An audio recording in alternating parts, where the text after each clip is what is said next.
Former President Donald Trump is scheduled to meet with congressional Republicans today, and forecasters say southern Florida could see another 10 inches of rain by the end of the day.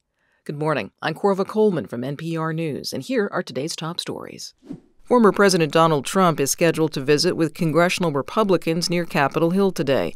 As NPR's Jung-Yoon Han reports, Trump and the lawmakers are expected to discuss GOP strategies leading up to the November presidential election. Trump's visit to Capitol Hill is a first in several ways. His first since he left office, his first as his party's presumptive nominee in the upcoming election, and his first since he was convicted of 34 criminal counts in New York State. Oklahoma Senator Markwayne Mullin says he expects Trump to make a rallying call against the Biden administration in the meeting.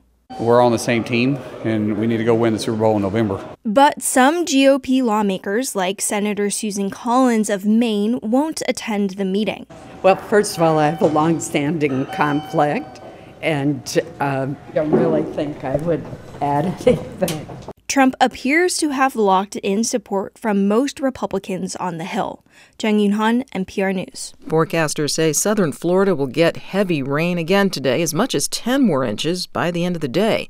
It's been pouring since Tuesday, and some images show people in southern Florida wading in waist-deep water. Ramon Castro was on a bus just north of Miami yesterday.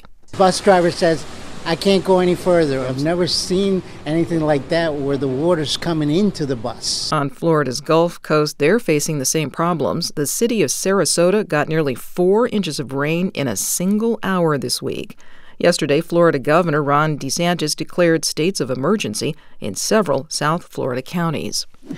G7 leaders are meeting in Italy this week. They have agreed to support a mammoth loan to Ukraine that's worth tens of billions of dollars. It will be funded by the interest from Russian assets frozen by the allied countries ever since Russia invaded Ukraine. President Biden is at the summit in Italy. He is expected to meet Ukrainian President Volodymyr Zelensky today. They're to sign a new security agreement guaranteeing U.S. aid to Ukraine. 4 Russian ships entered Cuba's Havana harbor yesterday. That was ahead of military exercises in the area. As Emily Green reports, Cuban officials say this is a standard practice between allies. The Russian vessels include a modern warship and a nuclear-powered submarine. Russian ships have paid a visit to Cuba before, including last year and in 2019. Still, the timing has raised eyebrows as it comes amid yet another escalation in U.S.-Russia tensions.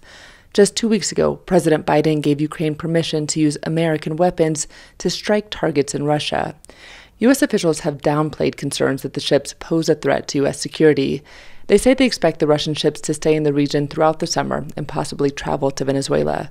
For NPR News, I'm Emily Green. This is NPR.